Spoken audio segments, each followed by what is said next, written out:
territorial y urbano, cuya expositora va a ser la maestra María Carolina Quintero Noriega. Ella es arquitecta por la Universidad Iberoamericana, es maestra en urbanismo por la Universidad Nacional Autónoma de México, estudiante del doctorado en Ciencias en Arquitectura y Urbanismo del Instituto Politécnico Nacional, cuenta con diplomados en Desarrollo de Proyectos de Inversión Inmobiliarios, Sistemas de Información Geográfica con Software Libre y Código Abierto, Administración de Desarrollo Urbano y Ordenamiento Territorial.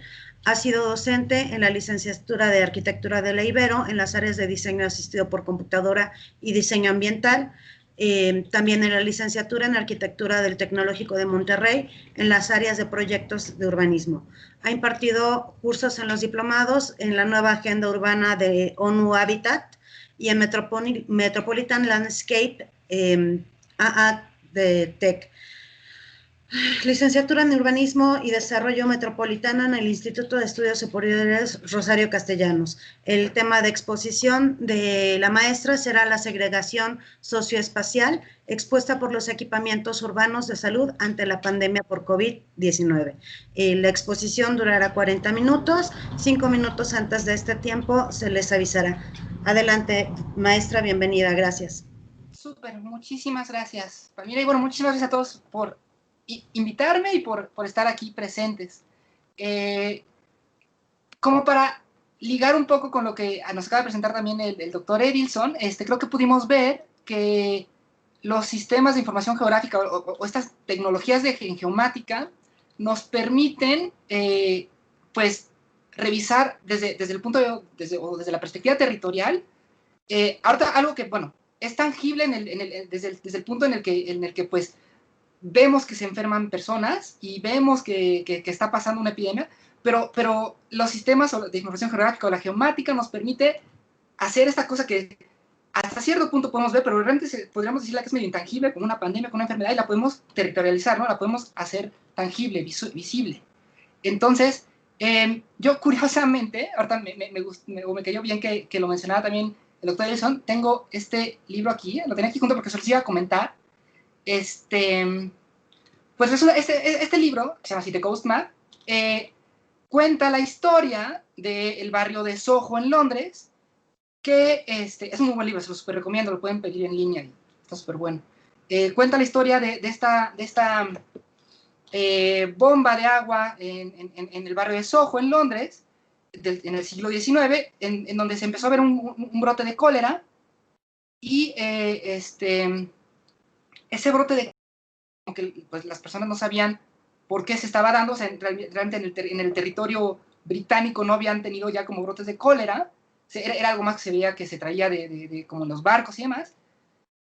Y pues bueno, se empezaron a hacer investigaciones y fue como estos inicios de la aplicación de los sistemas de información geográfica, obviamente pues sin tener una computadora, ¿no? En el cual empezaron a localizar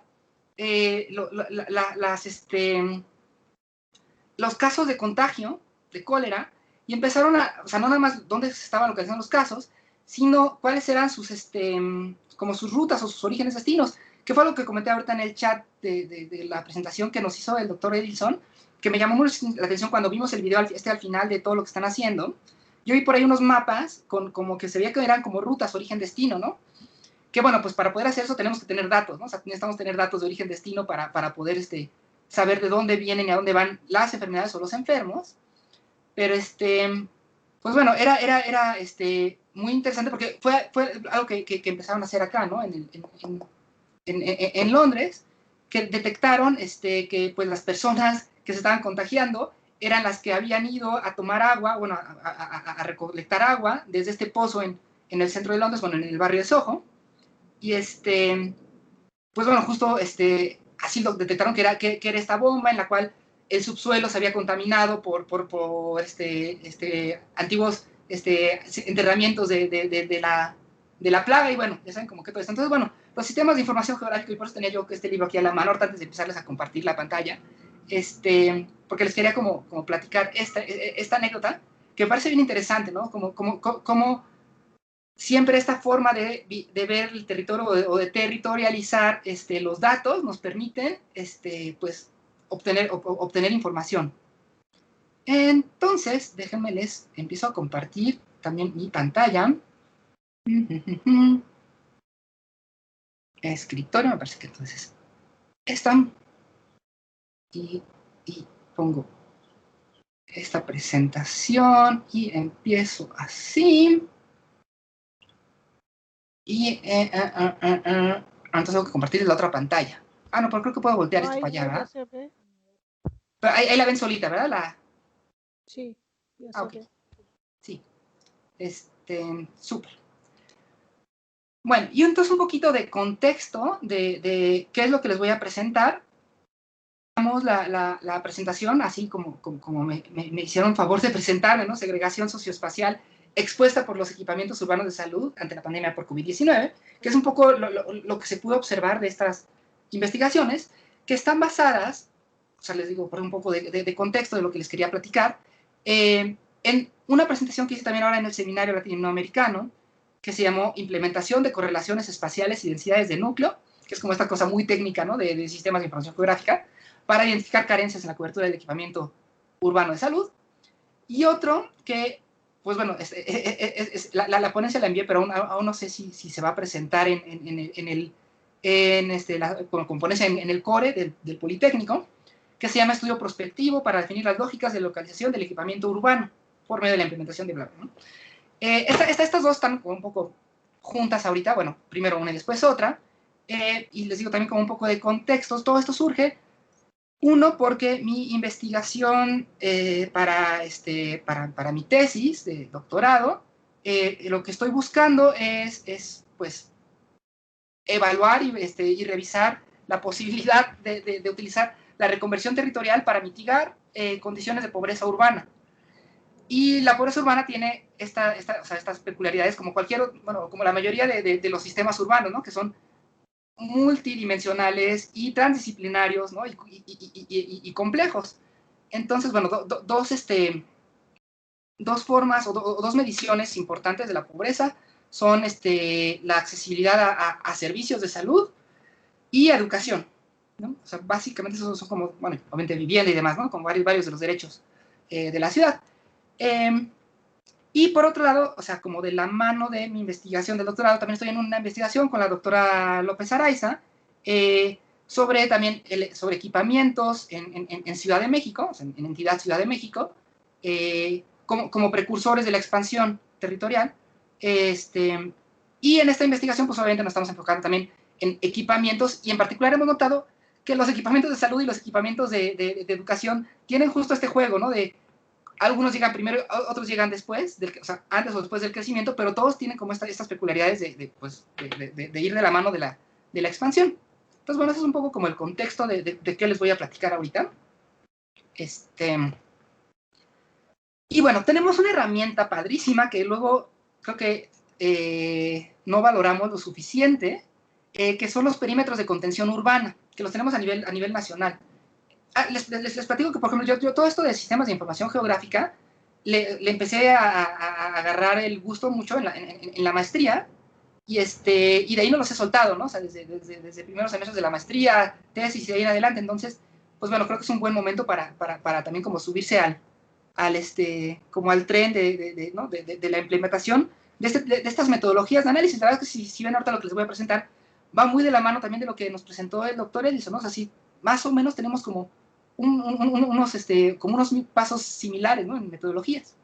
Pero bueno, les platicaba, estos perímetros de contención urbana que tenemos en México, lo que hacen es valorar el equipamiento, o qué tan equipado, qué tan consolidada está la ciudad en las distintas ciudades, las distintas zonas metropolitanas. Entonces, por ejemplo, en el caso de Ciudad de México, el primer perímetro de contención, que es esto que vemos en verde, pues vemos que, pues sí, es esta ciudad central. Y lo que nos dicen este primer perímetro es la ciudad que está con una alta cobertura de equipamiento de salud. ¿Perdón? ¿Escuchó? Ah, se me regresó algo de sonido, perdón. Es esta zona de la ciudad consolidada que tiene o sea, como un alto nivel de equipamiento de salud, de educación, bla, bla, ¿no? El segundo perímetro tiene cobertura de salud, pero ya no la tiene como en estos niveles de la ciudad consolidada, ¿no? Entonces, pues de entrada ya nos está permitiendo es un índice que nos sirve para saber qué tan bien servida está la ciudad, ¿no? Y bueno, por último, el perímetro 3 son estas periferias de la ciudad, de hecho es como un buffer de la ciudad, es como las orillitas, un buffer, y son los que cuentan con muy poca cobertura o nula cobertura, ¿no? De equipamientos. Y entonces, pues bueno, es un poco como encimar cosas que deberían ser lógicas, y sí, resultan lógicas, cuando ponemos los equipamientos de salud pública, son hospitales públicos de la Ciudad de México, cuando los montamos sobre estos perímetros y separados o desagregados, ¿no? También dentro de los perímetros, pues sí, obviamente podemos constatar, ¿no? Que tenemos una concentración de equipamiento en esta ciudad consolidada, ¿no? Con el 57% de equipamientos en la ciudad consolidada, luego ya nada más un 39, casi 40% en este segundo perímetro, y una así caída drástica del 3%, ¿no? En el tercer perímetro, y no nada más caída drástica, ¿no? O sea, también si lo pensábamos ya como desde el punto de vista territorial o de localización, de localización, pues bueno, pues nada más tenemos como estos dos aquí y toda esta zona de acá, pues no, ¿verdad? Bien. Entonces, lo que fui haciendo, y de la mano de esta teoría que les platicaba ahorita, ¿no? Del derecho a la ciudad y de los objetivos del desarrollo sustentable, era pensar en que las ciudades nos deben de permitir tener acceso a los servicios, ¿no? Servicios urbanos. Esa es la razón fundamental por la que, por la que habitamos las ciudades, ¿no? Para proveernos de bienes y servicios. Y entonces, por ejemplo, cuando montamos, a diferencia del anterior, si montamos estos equipamientos de salud del segundo y tercer perímetro, o sea, ya no nada más dejando fuera los del primer perímetro, y montamos los del segundo y tercer perímetro sobre la población urbana en condiciones de pobreza, que está por AGEPS, lo que hemos hecho son AGEPS, pues empezamos a ver esta correlación, ¿no? O sea, pues justo en el perímetro que quité, que era en donde había más servicio de salud, pues bueno, justo es el que tiene menores niveles de pobreza. Y en donde están ubicando estos dos perímetros 2 y 3, que es donde empezamos a tener menos equipamiento, pues es donde tenemos mayores niveles de pobreza. Y si se acuerdan, estos dos de acá, que eran los del perímetro 3, pues también están en un grado de pobreza muy alta, ¿no? Entonces, bueno, pues esta correlación que les digo, a lo mejor es como un poco obviar, ¿no? Las cosas, o hacerlas obvias, pero bueno, surgen y existen. Entonces, es un poco que justifique, es un poco la línea que estoy siguiendo ahorita para mi investigación. Ahora, hablando del COVID. Tenemos en Ciudad de México datos diarios de casos activos por colonia. Digo en Ciudad de México porque no todas las entidades, como esto depende mucho también de la información abierta de cada entidad, no todas las entidades tienen páginas de datos abiertos. Tenemos datos también del gobierno federal, ¿no? Que es las que se pueden utilizar, pero bueno, en Ciudad de México tenemos estos datos abiertos por colonia. Esta radiografía en particular, pues ya vieron que de hecho hasta podríamos decirla ya es vieja en términos de pandemia, ¿no? Del 15 de agosto. Vieja en términos de pandemia, pero bueno. Era interesante porque pues era justo cuando estábamos como, ¿no? Llegando a esta primer cúspide. Y resulta que empezamos a notar, o bueno, no sé si ustedes lo alcanzan a visualizar, si tratamos como de resumir o de hacer como una síntesis visual, pues pareciera que sí es hacia y no tiene nada más que ver con la escala de las colonias, ¿no? Que podrían estar más grandes escalas. Sí vemos como que hay una concentración, ¿no? Hacia el sur, y en particular, pues bueno, vemos ahí, hay tres que están en rojo, ¿no? O que estaban en rojo en este momento, que representan en donde más casos había, ¿no? Bien. A estos casos activos por colonia, lo que estoy haciendo en el otro mapa, en el mapa de la derecha, fue ver su correlación espacial. Esta como herramienta de correlación espacial, que está basada en este postulado de Tobler, y que de hecho se pone ser como la primera ley de la geografía, que todo lo que está en el espacio, todo lo que podemos ver en el territorio, pues tiene relación con todo, ¿no? Eso es como lo que dice la geografía, pero lo que está más cerca tiene más que ver con lo que está más cerca que con lo que está más lejos, ¿no? Esta cosa como de vecindades. Y siendo, o sea, por eso también lo del cólera que les comentaba al principio es interesante, y siendo el COVID una enfermedad de transmisión, bueno, aérea, pero directa de persona a persona, pues cobra, creo que, mucha relevancia el hablar de vecindades. O sea, así como una persona contagia a otra, pues también, ¿no? Una casa puede contagiar a la de junto, y así nos podemos ir subiendo escala, ¿no? Una colonia contagia a otra, y así, bla, bla, bla, ¿no? Eso es un poco como el concepto. Entonces, bueno, hay varias herramientas de información geográfica que podemos utilizar. Yo aquí utilicé una que a mí me gusta mucho utilizar, que se llama GeoDa, así como Yoda, GeoDa, que permite utilizar como la I de Morán, o la G de Getisior, cualquiera de las dos más o menos arroja el mismo resultado, y en el cual vemos que, bueno, pues lo que está en rojo es la que tiene una alta correlación ya sea para arriba o para abajo, ¿no? Obviamente para contagia con contagia o no contagia con no contagia, ¿no? Y bueno, pues esto nos ayuda como a hacer visible esto que les platicaba, ¿no? Como pareciera que sí hay o sea, algo estaba pasando hacia esta zona de acá, ¿no? Quizá obviamente pues también ya podemos ir como pensando, pues sí, es que esa zona era la que estaba como en las periferias, ¿no? Y lo vemos acá, pero bueno. Bien, entonces eso era como casos activos, ¿no? Era lo primero que había que ver de casos activos. Ahora, lo otro era ver el equipamiento, ¿no? El equipamiento de salud, que son los puntitos que vemos ahorita del lado izquierdo. No nada más vemos los puntitos, o sea, no nada más son las localizaciones del equipamiento, sino también su capacidad hospitalaria instalada. Se fijan, más o menos estamos viendo parecido a lo que nos estaba platicando también el doctor Edison, ¿no? O sea, hasta gráficamente, ¿no? Se ven estas manchitas y puntitos, y eso es como parecido. Lo que vemos en puntitos rojos es en donde la capacidad hospitalaria ya estaba en niveles críticos. Ahora, ojo, el que esté en niveles críticos significa simplemente que están llegando al límite de camas que tienen, no significa que sea un mal servicio, o sea, eso hay que entenderlo, ¿no? O sea, no estamos hablando de calidad de atención, sino estamos diciendo que es donde más se están atendiendo personas. Eso es importante para poder como interpretar los datos. Y los que dicen buena, pues bueno, no significa que es en donde mejor te atienden, simplemente significa que es en donde menos, o sea, más disponibilidad de camas tienen, o en otras palabras, menos casos atendidos tienen. Entonces, eso es importante para entender o interpretar los datos. Y les digo, es lo que estamos viendo. Entonces, bueno, sí notamos que hacia el centro de la ciudad tenemos esta pues, como concentración de equipamiento ya en niveles críticos, ¿no? De atención. Pero bueno, ¿cómo podemos, digamos, como quitar esta parte que podría verse, o sea, que podríamos, como que el ojo nos podría engañar un poco? Por esto es lo que les decía, ¿no? De dónde están dando las atenciones. Y podemos hacer que es el título aquí también, que se ve medio, yo sé que luego suenan estas palabras un poco técnicas, ¿no? De agrupación ponderada por ocupación de las unidades de cuidados intensivos, ¿no?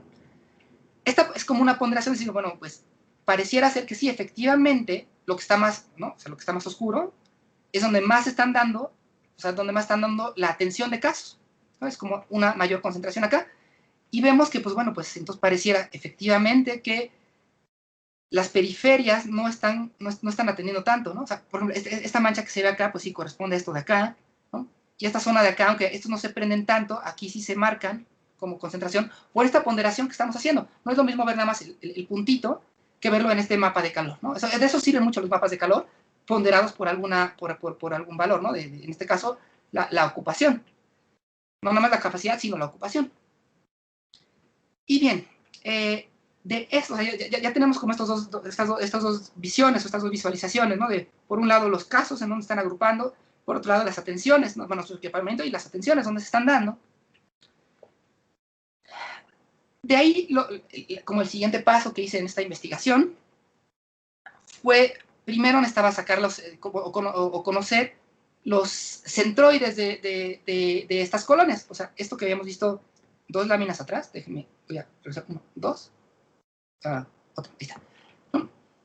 A fin de cuentas, pues esto lo vemos, pero les decía, por ejemplo, esta se ve muy grande, ¿no? Porque pues es una colonia grandota, ¿no? O sea, espacial grandota, y está en verde, y esta también se ve grande, y es amarilla, pero bueno, o sea, sí, no quiere decir que, o sea, el tamaño no me dice cuál tiene más casos, cuál tiene menos casos, ¿no? O sea, realmente necesito ver los casos un poco más puntuales.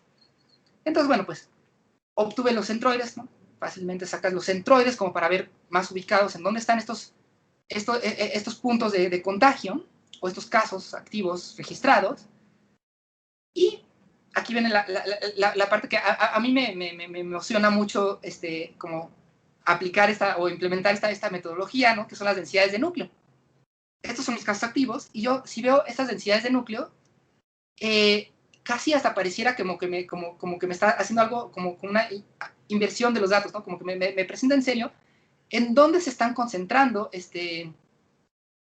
estos casos, ¿no? O sea, esto que veíamos, ¿no? De dónde estaban concentrando los casos, y en puntitos, bueno, realmente lo podemos ver como hacia esta zona. Y entonces, ya que tenemos todo esto, bueno, ahorita esta representación ahorita ahorita la sigo explicando, ahorita es como en mancha, ahorita vamos a ver más bien como si fueran curvas de nivel, ¿no? Como nada más los polígonos. Cuando montamos esto, pues ahora sí montamos uno sobre otro, que luego se vuelve un poco complejo, complicado verlo, sobre todo si lo pones como primera imagen, ¿no? Pero ahorita que lo hemos ido armando, creo que se puede ir entendiendo más. Lo que nos está diciendo esto, ¿no? Estas son las que se parecen como curvas de nivel, son estas densidades de núcleo. Y entonces lo que nos está diciendo, ya cuando montamos una sobre otra, habíamos visto esta concentración, ¿no? y correlación de los casos. Esta concentración o correlación de los casos, están un poco, lo que les estoy platicando está un poco en estas como conclusiones que están aquí del lado derecho. Lo que nos está diciendo es, pues resulta que todas estas personas que sí probablemente sean propensas a contagiarse, pues pareciera ser que no se están atendiendo, por lo menos tienen estas dos opciones de atención, y realmente no están acudiendo a esas opciones de atención. Porque ahí es donde podríamos empezar a hacer, o sea, digamos que sería como el siguiente paso ¿no? Dentro de la parte ahora dentro de esta como visión de complejidad o visión sistémica, habría que empezar a preguntarnos por qué no se están atendiendo ahí. Pero lo primero que podemos ver es que no se están atendiendo aquí, sino que las atenciones se están dando en esta zona de acá, que era lo que veíamos en otros mapas, ¿no? Entonces, automáticamente, y por eso hablábamos un poco de segregación, porque estas zonas que por un lado tienen poco equipamiento de salud, como habíamos visto, y su equipamiento no está siendo utilizado. Entonces, no está siendo utilizado y los está volviendo propensos a contagiarse. Entonces, ya vieron como que se va como que sumando una cosa a la otra. Pues lo que nos dice es que efectivamente estas colonias que están en las periferias, que tienen condiciones particulares tanto de topografía, pero también de estructura urbana, de conectividad, ¿no? Y de equipamiento, pues bueno, pues les está pegando mucho más el tema de la pandemia, y eso nos está demostrando, pues sí, efectivamente, hay una segregación que aparte, bueno, podríamos ya empezarle a meter ahí también niveles socioeconómicos o algún tema por el estilo. Y les decía, esta densidad de núcleo, les traje, antes de seguir como en esta parte de la investigación, estas densidades de núcleo me gusta mucho hacerlas, ya no directo sobre yo utilizo QGIS como programa de información geográfica, pero estas densidades de núcleo se me hacen muy prácticos, y por si a alguien le interesa, quise traerlo. Yo sé que luego ver estas cosas es como de, ¿qué me está enseñando? Pero digo, parte de lo que yo quería lograr era como emocionarlos en la implementación de todas estas herramientas de geomática. Entonces, este es como, si alguien quiere hacer una captura de pantalla adelante y todo, ¿no? O sea, de hecho un poco por eso lo traje. Es el código para poder generar los núcleos, las densidades de núcleo. Y si se fijan, o sea, fuera de entender o no entender el código, es un código muy cortito y muy sencillo. Entonces, bueno, para quien conozca R lo va a poder entender como fácilmente. Quien nunca le haya entrado a esta cosa de programación y códigos y demás, pues nada más el encabezado, lo que estoy haciendo es instalar, o sea, bueno, habría que instalar estos paquetes si no los tienen instalados en su software, en su R. Una vez que los tienen instalados, pues ya no tienen que volverlos a instalar, obviamente. De estos paquetes, pues estoy utilizando estas herramientas, que son las que estamos viendo acá. Y les digo, si quieren implementar este código, está muy fácil. Lo único que necesitan tener es un shape, ¿no? de alcaldías o delegaciones. a tal cual el SHP y lo cargan en R. Y lo que tengo aquí son los puntitos de los que veíamos, los puntitos del equipamiento de salud. Y es un archivo separado por comas, obviamente pues georreferenciado, ¿no? Con sus coordenadas. Y bueno, ya para no meterme tanto en la explicación técnica de qué es lo que se está haciendo, uno me sirve para ver el equipamiento de salud, para graficar el equipamiento, bueno, o para mapear el equipamiento de salud, y el otro es el que genera estas isócronas, perdón, estas densidades de núcleo. Voy saliendo de otra clase en la que estaba hablando de isócronas, por eso ahorita mi cabeza se fue para allá. Y se ven parecidas, ¿no? Aparte, pero bueno. En esta es la que se generan las densidades de núcleo, entonces, bueno, un titulito para su gráfica también que le pueden ir poniendo. Entonces, bueno, si a alguien le interesa, R es un programa también gratuito, y lo pueden descargar muy fácil y instalarlo, y alguien si quiere ponerse ahí a picarle y jugar, pues le puede salir esto, ¿no? Entonces, creo que eso podría ser interesante. Los datos del equipamiento, pues lo pueden descargar desde datos abiertos de la Ciudad de México, entonces es muy fácil jugar con estos datos. Y bueno, les decía que todo esto, voy bien de tiempo, más o menos. Igual ya no me meto tanto en la parte de R, que les quería como platicar un poco esa porque aparte me he metido, así como en la maestría me metí mucho en SIGS, ahorita en el doctorado me estoy metiendo también en representar el código, bueno, como con la construcción de los escenarios y variables en R. Esto de escenarios, que lo comentó también el doctor Edison, es esta parte fundamental o herramienta fundamental que tenemos en la aplicación de SIGS o de geomática en los estudios urbanos. O sea, no nada más poder ver lo que hay y ver en dónde está y ver cómo está distribuido, o sea, eso sí, eso es, ¿no? Como las 3 primeras dimensiones básicas, ¿no? de estudio, pero lo interesante es ver, ok, bueno, ¿y ahora qué va a pasar? ¿No? Hacer estas proyecciones. Y entonces, esto ya va un poco más como de mi investigación del doctorado, que bueno, ahí la doctora López Araiza y el doctor Maturano, pues ya, creo que ya lo han escuchado varias veces, entonces espero no aburrirlos a ustedes, pero bueno, para los más espero que les parezca interesante. Este ejemplo en particular que estamos viendo aquí es la transformación que hubo de un sitio de disposición final de residuos sólidos urbanos a also known as basurero, y es un estudio de, bueno, qué pasa cuando una hectárea se convierte, ya sea en industria ligera, y cada uno es un escenario, ¿no? El escenario, ¿qué pasa si se convierte en industria ligera? ¿Qué pasa si se convierte en agricultura urbana? ¿Qué pasa si se convierte en centro comercial? ¿O qué pasa si se convierte en vivienda colectiva? En cuanto a cuántas personas o cuántos habitantes beneficia, ¿no? Entonces, bueno, obviamente, pues cuando es un equipamiento que tiene destino de sitio de disposición final, pues sirve a muchísimas personas, ¿no? Entonces, por eso está tan alto esto acá. Pero vemos que, bueno, pues, en términos de beneficio directo a una población, ahorita les platico a dónde va esto, ¿no? Porque lo voy a terminar aterrizando otra vez a equipamiento de salud y de equipamiento de educación. Entonces, bueno, aquí lo que vemos es que la industria ligera, pues, beneficia a más personas que, por ejemplo, hacer vivienda colectiva, en el sentido en que la vivienda colectiva, pues, beneficia realmente a las personas directas que se van a vivir ahí, ¿no? Todo esto también de construcción de escenarios, también lo traía como en R, pero yo sé que se va a volver como un poco tedioso y me quedan 5 minutos casi. Entonces, bueno, no sé si se está grabando también la sesión, sino con mucho gusto, si a alguien le interesa, al rato les paso también mi correo y les mando lo bonito lo padre, lo que a mí me gusta de cuando se utiliza código para construir las variables y se presentan en las investigaciones, es justamente que puedes replicar la investigación. O sea, tú puedes agarrar y decir, a ver, y agarras el código y lo puedes meter tú en tu propio R y puedes estar haciendo esta como comprobación de pares. Entonces eso se vuelve como muy práctico, muy padre. Y incluso si te equivocas, alguien más te dice, oye, ¿no? La regaste ahí, ¿no? Entonces, ¿no? Ya te regresas. Entonces, bueno, aparte está haciendo como investigación ahorita, entonces está padre. Toda esta es la construcción de escenarios para poder, o sea, construcción de variables y de escenarios para poder tener estos que están en negrita, que son con los que voy a construir. Voy a acelerar un poquito esto. Más, esta última gráfica prospectiva, en la cual, pues, en vez de revisar estos escenarios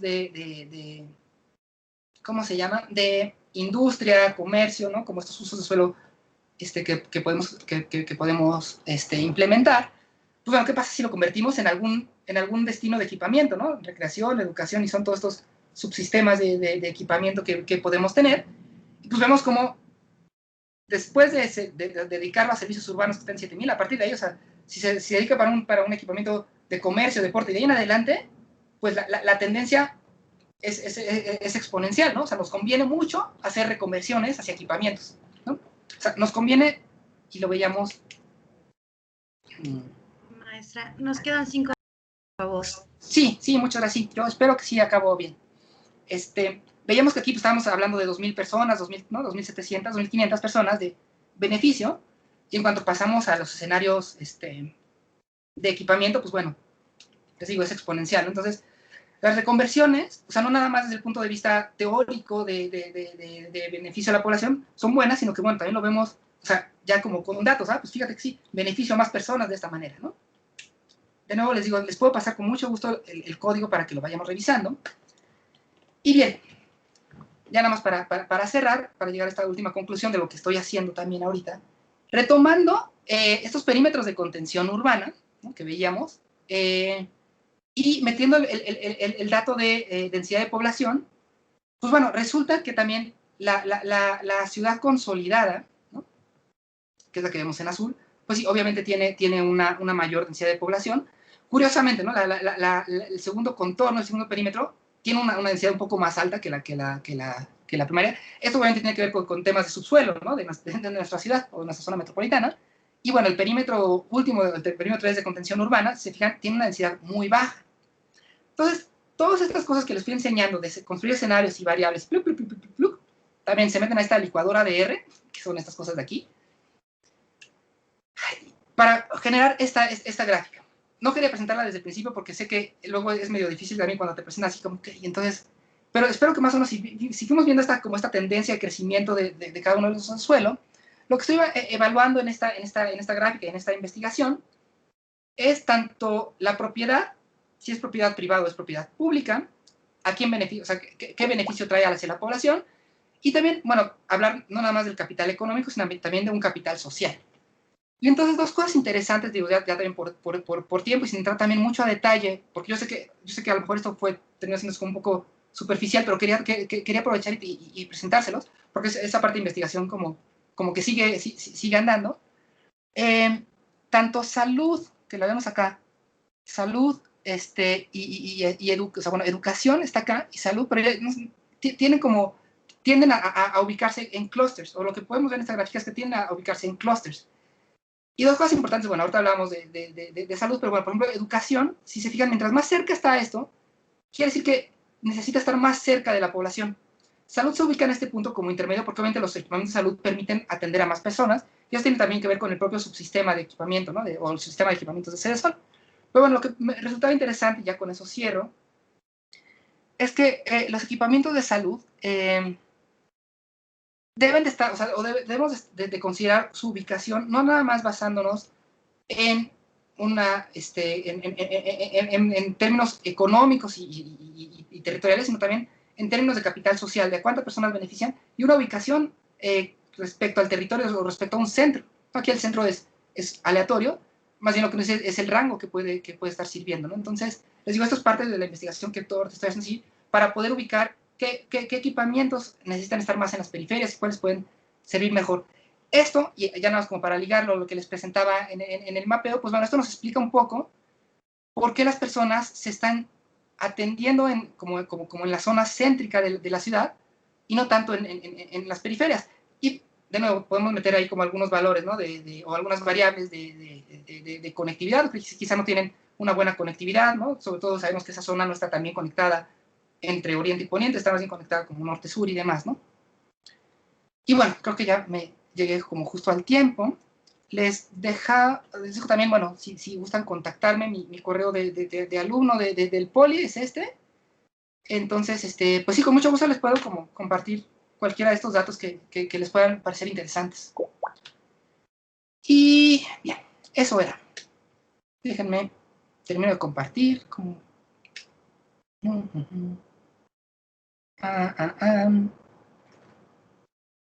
Creo que es con este botón, me imagino. ¿Sí? ¿Ya no estoy compartiendo? Sí, ya Okay, estamos bien. Muchísimas gracias por su presentación, maestra Quintana. Entramos a una sesión de preguntas y comentarios. Empezamos, por favor, con el compañero Homero, si es tan amable. Sí, buenas tardes a todos. Maestra Carolina, muchas gracias por su presentación. Se me hizo muy interesante. Y bueno, tengo una pregunta que es, yo creo que muy puntual y muy pertinente. Usted empieza su investigación a partir de unos datos que el gobierno les proporciona, ¿no? Por ejemplo, la cantidad de test que están haciendo y dónde lo están haciendo. Bueno, eso porque lo puse en un mapa al principio, ¿no? Y yo quería preguntarle ahí precisamente su labor como investigadora de cómo corroborar esos datos, ¿no? Porque creo que ahora estamos así como que todos, o sea, todos lo hacemos, creemos en, no sé, instituciones como el INEGI, ahora la Secretaría de Salud para estos datos, pero también creo yo y eso quisiera saber, si ustedes cómo corroboran que esos datos nos acercan a la realidad, ¿no? Porque, por ejemplo, en el INEGI sí tiene una sección de metodología, ¿no? De cómo hacen estos datos y esta estadística, ¿no? Que uno puede corroborar e incluso, no sé, criticar, ¿no? Si es necesario. Pero ahora en esto de la Secretaría supongo que es la Secretaría de Salud quien les proporciona estos datos, le quiero preguntar, bueno, si la primera pregunta es cómo usted corrobora que estos datos sean, no sé, lo más cercanos a la realidad, y si hay alguna manera que usted haya implementado para contrastarlos, ¿no? No sé si también alguna aplicación, una entidad privada, no lo sé, no sé, organismo descentralizado del gobierno esté también tratando estos datos para contrastarlos, ¿no? O cómo es ese levantamiento de datos de los que todo su trabajo parte. Gracias. Sí, no, pues es esta discusión muy política o muy politizada, ¿no? De si nos están dando los datos reales, si estamos viendo datos reales o están cuchareados, ¿no? Eso es como creo que la discusión que entra aquí. Sí. Si los datos que están presentados son del Sistema Nacional de Valoración Epidemiológica y de la Secretaría de Salud de la Ciudad de México. Y son los datos que reportan, bueno, había dos datos, ¿no? Que estábamos viendo por un lado, los casos activos por colonia, y esos datos, pues sí, tal cual son los datos registrados, o sea, son los datos que tienen relación con lo que se reporta a todas las, bueno, al gobierno. Como están acomodados ahorita, obviamente todos los hospitales del Estado están recibiendo, bueno, creo que según yo, bueno, pero por todos estos sistemas están recibiendo casos de COVID, y algunos hospitales privados están también recibiendo casos. Y todos los hospitales tienen obligación de reportarlos a la Secretaría. Entonces, si están completos, ahora entramos a ese tema, ¿no? Si están completos, no, es difícil saberlo. Y el otro dato que estamos viendo, o sea, estos sean los casos, y el otro dato, pues, ese es las camas, ¿no? La disponibilidad de camas. Entonces, bueno, ese sí es difícil ocultarlo, ¿no? Así como, pues, si se llena el hospital, se llena. Entonces, digamos que ese creo que se puede como palomear más fácil. El problema es ¿no? De los casos confirmados. Ya hemos escuchado y leído y todo, ¿no? O sea, pues mi pariente o quien sea falleció y lo pusieron como neumonía típica y ¿no? Podría ser o podría no ser. Creo que, bueno, hay dos cosas ahí. Una serie de aplicar, o sea, hacer tu propio levantamiento de datos con todas las implicaciones como metodológicas que implicaría y hacer encuestas y cómo y segregar esta parte o desagregar la parte de percepción. La otra que yo he estado como pensando en esto es la espera, es como la paciencia, porque por ejemplo ahorita ya tenemos datos de octubre, comparados, o sea, de funciones de octubre contra defunciones de octubre del año pasado, por enfermedades respiratorias, y sí están casi al doble, ¿no? Las defunciones. Entonces, pues bueno, pues sí, o sea, yo no lo he implementado. Si quisiéramos como hacerlo, pues tendríamos que meternos en ese tipo de datos, ¿no? De históricos, más que... Sí, es que esta duda me surgió apenas a raíz de que, por ejemplo, yo intenté hacerme una prueba del coronavirus, ¿no? Sin tener síntomas.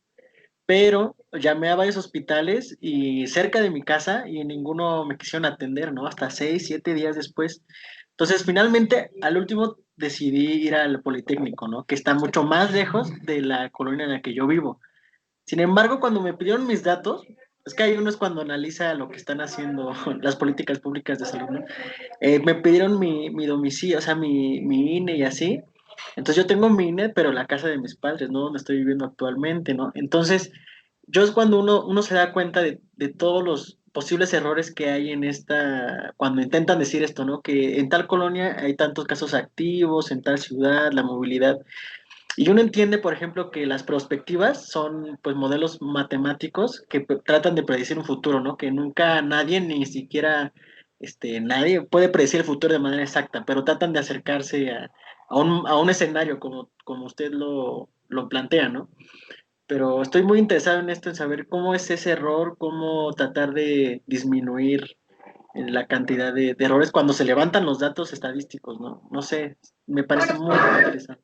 sí, pero ahí tienes el concepto, o sea, no, sí, sé que está muy buena tu duda, ¿no? Pero sí, también está el concepto de Big Data, ¿no? De grandes datos, que también lo comentaba ahorita el doctor Edison, ¿no? O sea, que realmente no te estás fijando en una persona en donde vive, ¿no? O sea, realmente lo que te interesa es empezar a juntar todos los datos y entonces sí, ya, esto es como muy estadístico, ¿no? O sea, cuando tú te empiezas a ver, tus datos pueden estar, o sea, pensando en una gráfica de dispersión, puedes tener datos acá, o sea, datos en cuadrante 1, datos en cuadrante 3 y todos dispersos, pero si se mantienen en datos en cuadrante 1 y 3, por ejemplo, pues puedes hacer una línea de tendencia, ¿no? Que es directamente proporcional, y es un poco el concepto que se está usando, ¿no? O sea, no te interesa tanto saber 1 o 2, sino ya como estos grandes datos, y sí, obviamente, pues habrá ahí algún error, ¿no? Pero las tendencias, sobre todo lo que están son estas tendencias. Por eso esto también lo que les platicaba, de que veo en dónde están ubicados los casos y también esto de ver los puntitos, pero más bien hay que ver estas agrupaciones y correlaciones, porque eso es lo que nos permite un poco como discriminar esto que me estás platicando, ¿no? De dar un poco más de consistencia a los datos y decir, bueno, pues sí se ve que hay una zona, sí hay una tendencia, no tan puntual de que, mira, mi vecino tiene coronavirus y ya nos contagió a todos, y no voy a decir, pues sabes que parece que toda esta colonia tiene esta tendencia. Creo que va por ahí un poco. Sí, muchas gracias, maestra. Hombre, que al contrario. Muchas gracias, maestra. Por favor, doctora Baliñas. Y posteriormente nuestra compañera Talía, por favor. Gracias, buenas tardes. Pues muy interesante la exposición. Yo tengo algunas dudas, voy a tratar de ser breve. En relación a la hipótesis, quería preguntar esa parte. No me queda claro lo de la segregación. O sea, empezamos suponiendo que la segregación se da a partir de los equipamientos con la pandemia, ¿no? Al observar los mapeos, decías que había, que los hospitales que se utilizaban eran los del centro, ¿no? Entonces, de alguna manera yo, al escuchar eso, entiendo que se está como centralizando, ¿no? O sea, lo contrario. Vemos también los ejes temáticos o de análisis que traes de propiedad privada, propiedad pública, capital social y capital económico, ¿no? Entonces, en relación a esos dos aspectos de los ejes de análisis y los mapeos, ¿cómo observas tú la hipótesis? O sea, los hallazgos que has tenido, o sea, yo entiendo que tú estás partiendo de una suposición de que se genera segregación. ¿Realmente estás observando eso o qué es lo que estás percibiendo al ver que se utilizan los hospitales prácticamente en la zona central? Esa sería mi pregunta. Gracias. Sí, no, de hecho, pues sí, es que ese es justo el tema, está muy bueno eso, también, o sea, como para aclararlo. Estamos viendo que hay una concentración o sea, que sí, estamos viendo como esta concentración de casos y concentración o tendencia, ahorita que platicaba también con el compañero, esta tendencia de concentrarse los casos y de contagios y todo esto hacia esta zona como del sur, ¿no? Periférica del sur de Ciudad de México. Y a pesar de, o sea, por un lado teníamos pocos equipamientos, lo cual nos hace pensar, bueno, pues algo está fallando como en términos de planeación, pero también algo más está pasando, y eso es donde entra el tema como de segregación. O sea, ¿por qué estas personas en estas zonas, uno, les queda, a muchos vemos que les queda lejos estos dos puntitos que veíamos de equipamiento, ¿no? Y dos, pues bueno, a los que simplemente que no lo tienen cerca, se tienen que estar trasladando grandes distancias. Eso, o sea, también es que viene como esta parte como pues, compleja y multisistémica, ¿no?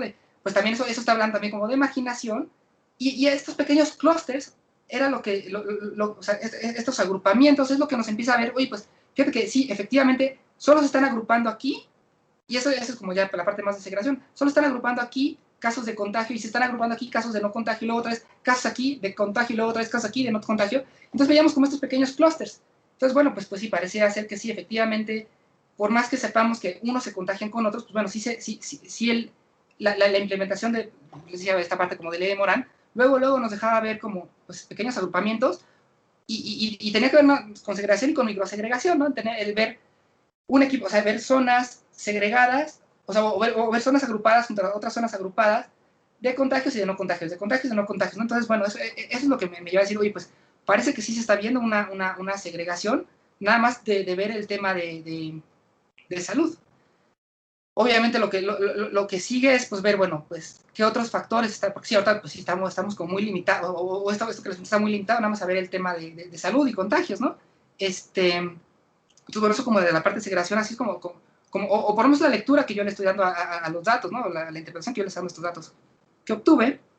Y esta otra parte de los ejes, sí, yo sé que ahorita lo presenté como un poco, como por arriba, por encimita, porque trae como toda esta parte de construcción de escenarios, pero justo va de la mano para tratar de comprobar que cuando se hacen intervenciones en el territorio, siempre el pensar desde el punto de vista urbano o desde el punto de vista de planeación de la ciudad, el tratar de pensar en el beneficio social o no, el beneficio de dar un servicio urbano, un servicio social a la población, le conviene más al todo de la ciudad.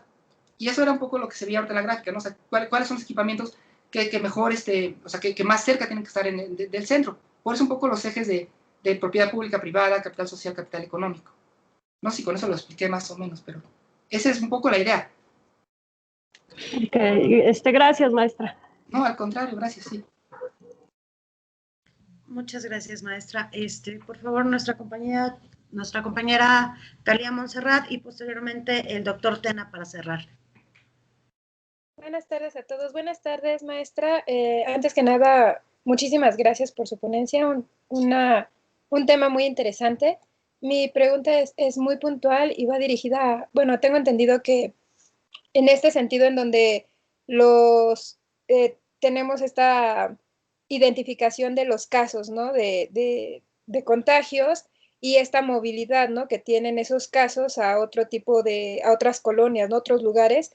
Si usted contempla también en su investigación este tipo de campañas que se da en esas colonias que no llegan, por ejemplo, los habitantes no llegan a los hospitales porque son atendidos por este tipo de campañas que son móviles, de alguna forma como, no sé, equipamientos,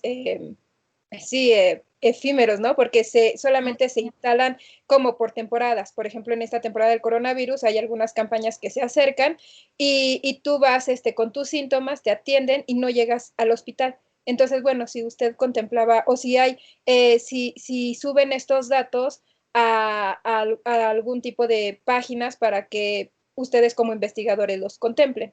Y ya, eso es todo. Muchas gracias. No, está buena esa duda, ¿no? Porque sí, algo que nos falta, creo que tener como datos, que vimos que lo tenían en Brasil, es este origen-destino, ¿no? Ese dato estaría padrísimo tenerlo, pero hasta donde yo he visto no tenemos. Pero sí, pero tenemos un poco lo que yo les presenté ahorita de saber en dónde se están dando y en dónde están atendiendo, eso lo podemos medio inferir ya, origen-destino. Pero aún estas como campañas itinerantes, ¿no? Podríamos decirles que van a las colonias.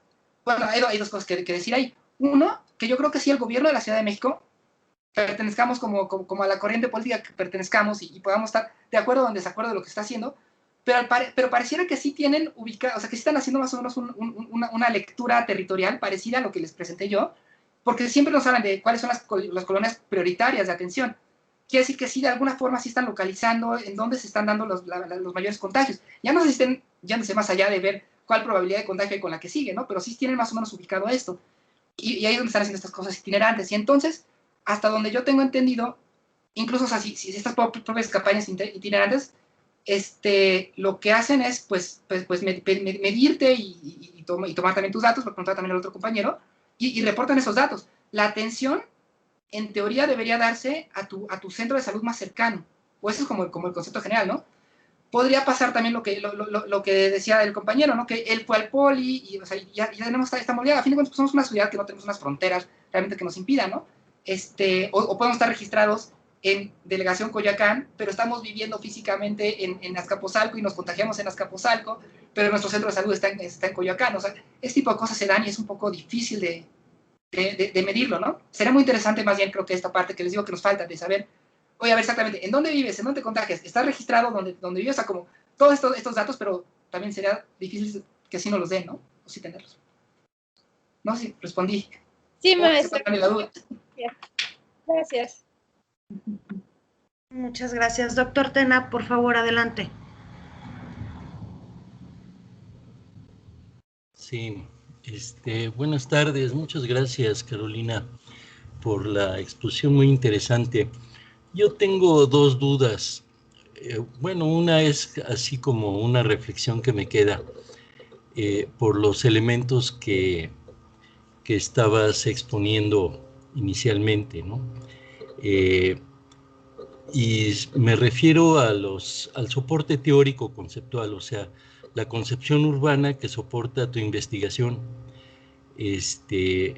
porque tiene, entiendo o me imagino que tiene muchas implicaciones, ¿no? O sea, no es lo mismo analizar la ciudad con una concepción, sobre todo territorial y urbana, de un tipo que otra, ¿no? Y sobre todo por los criterios y categorías que se utilizan en las nomenclaturas urbanas, ¿no? Que corresponden a una mezcla bastante extraña, ¿no? Tú referías los perímetros de contención urbana, ¿no? Y los que los hemos analizado, hemos llegado a conclusiones bastante críticas en el sentido de la capacidad que tienen para delimitar lo que creen delimitar, ¿no? Entonces, esa es una concepción urbana que a mí me parece que está desfasada, ¿no? Es más, que se debería de modificar y echar para abajo para generar otras delimitaciones urbanas mucho más eficientes, ¿no? Y si sobre eso montamos una investigación, pues creo que hay que evaluar el riesgo, ¿no? Pero seguramente esto, pues tú ya lo estás viendo con tus asesores, porque es fundamental, ¿no? Sobre todo ya a nivel del doctorado, ¿no? Y esta misma pregunta yo me la hacía y me la hago para el caso de la exposición del doctor Edilson, sobre todo por las concepciones urbanas que se manejan en Brasil contemporáneas, ¿no? O sea, trabajar modelos de interpretación de geoestadística sin una concepción urbana definida parecería ser como que lo homologas, ¿no? Todas, y te sirve para cualquier caso, cuando no. En el caso de Brasilia, por ejemplo, está este fenómeno. En el caso del área metropolitana de la Ciudad de México, tiene otros comportamientos, ¿no? Distintos y otras formas de interpretación. Entonces, bueno, es pregunta y es, o más bien reflexión, ¿no? También, no quiero entablar ahorita una polémica, que nos va a llevar más tiempo, pero no quería dejarlo de plantear. Y la otra cuestión que tiene que ver con las posibilidades de constatación. Por ejemplo, nosotros también hemos trabajado la cuestión de los equipamientos, pero a una escala urbana local. Y por las implicaciones que hay, ¿no? Y yo creo que es muy interesante cómo sacas la curva al final de incidencia a partir de los equipamientos, ¿no? Tanto en un sentido de mayor a menor como de menor a mayor, ¿no? Me parece muy interesante. Pero en el caso de la pandemia, yo he registrado que, por ejemplo, en el caso de las exposiciones que se han hecho ahí en la red de sistemas complejos, con los casos de modelos de interpretación autómatas, ¿no? son muy interesantes, cómo la información estadística que se registra no corresponde a comportamientos reales. Es decir, nada más un ejemplo, el equipamiento de comercio que tú estás registrando son equipamientos que tienen que ver ciertamente con elementos edificados, ¿no? Un centro comercial, un supermercado, etcétera, etcétera. Estos equipamientos comerciales. Pero hay otros que no están calificados como equipamientos, por ejemplo, los tianguis o las plazas, ¿no? Entonces, la mayor parte de los contagios que se han registrado en las delegaciones se han dado en este tipo de mercados y plazas públicas, en el espacio público, con un alto número de muertos. Y ellos mismos tienen la trayectoria del contagio. O sea, saben a nivel de los puestos quiénes son los que están contagiados. Y a veces el vehículo del contagio se dio a partir de la entrega y recepción de mercancías que vienen de fuera. Entonces, estos vehículos yo entiendo, es muy difícil de hacer en un plano muy amplio, ¿no? Estadística, pero sí se pueden sacar muestreos, ¿no? Pequeños y luego comprobar, ¿no? En estas escalas. Porque sí, evidentemente, los hospitales pues, son un indicador, pero como que yo leí o interpreté que tú lo estabas sometiendo a prueba, más que hacer una afirmación, como que estabas sometiendo a prueba el meter el equipamiento de salud por la indefinición que se tiene, ¿no? En términos de camas ocupadas, etcétera, ¿no? Las tallas, ¿no? de estos centros y su ubicación es más un tanto aleatoria, ¿no? Pero bueno, ahí lo quisiera dejar. Te felicito, me gustó mucho tu exposición. Gracias. No, al contrario, gracias.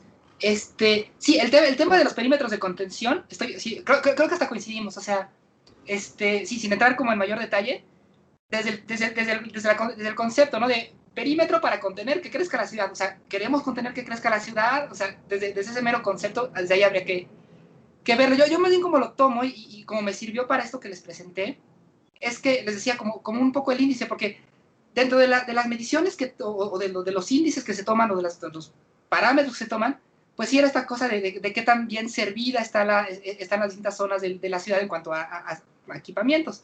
Entonces, un poco por eso dije, mira, eso nos puede como servir. Y ya cuando le empecé a montar los equipamientos, dije, mira, pues sí hay una correlación numérica, ¿no? O sea, pareciera que sí hay, ¿no? O sea, en el perímetro 1 sí hay más equipamientos que en el perímetro 2, ¿no? A pesar de que las superficies sean más o menos similares, ¿no? Entonces, sí, yo sé que ahí podemos entrar como en esta discusión de los benditos perímetros de contención urbana, si sirven, si no sirven, todo eso. Pero bueno, los utilicé un poco como para poder empezar a construir esto, ¿no? Y entiendo que desde ahí pueda partir como también, ¿no? algo parecido. Bueno, sí, pero eso no sirve de nada, entonces ya todo lo demás no sirve. Pero creo que sí, en términos de referencia, sí, sí había como esta pequeña correlación. Pero bueno, sí, yo sé que eso puede ser todo este tema. Y sí, creo que, y lo preguntaba también una compañera, ¿no? Si pudiéramos tener como un poco más, o sea, de más datos, y tiene que ver con eso de planeación a escala barrial, ¿no? Si pudiéramos exactamente meternos como en pequeños, ¿no? Grupos así ¿no? muy puntuales por toda la ciudad, creo que podríamos obtener ¿no? obtener datos muy distintos a los que están teniendo oficiales, ¿no? Y creo que esa sería la manera pues como poder determinar si los datos oficiales tienen como, o sea, son reales o son apegados a la realidad, o hay algo ahí que no está funcionando, ¿no? Pero eso es una chambota, ¿no? Estaría buenísimo que pudiéramos como implementar un programa así, pero sí, no lo hemos hecho. Fue lo que me gustó mucho de que al parecer en Brasil sí tienen un poco más de medición sobre este tema, ¿no? Pero bueno, creo que ya aparte vamos sobre la hora, perdón.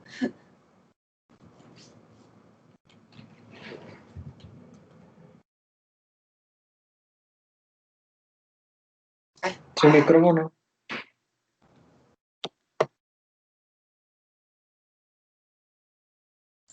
Tu micrófono. Perdón. Una disculpa. Maestra María Carolina Quintana Noriega, muchísimas gracias por su aportación, por su tiempo y por tan excelente presentación. A nombre del Taller de Ordenamiento Territorial Urbano, del Taller de Geomática y Procesos Urbanos, así como del Seminario de Urbanismo de la ESIA, agradecemos mucho su tiempo y sus aportaciones.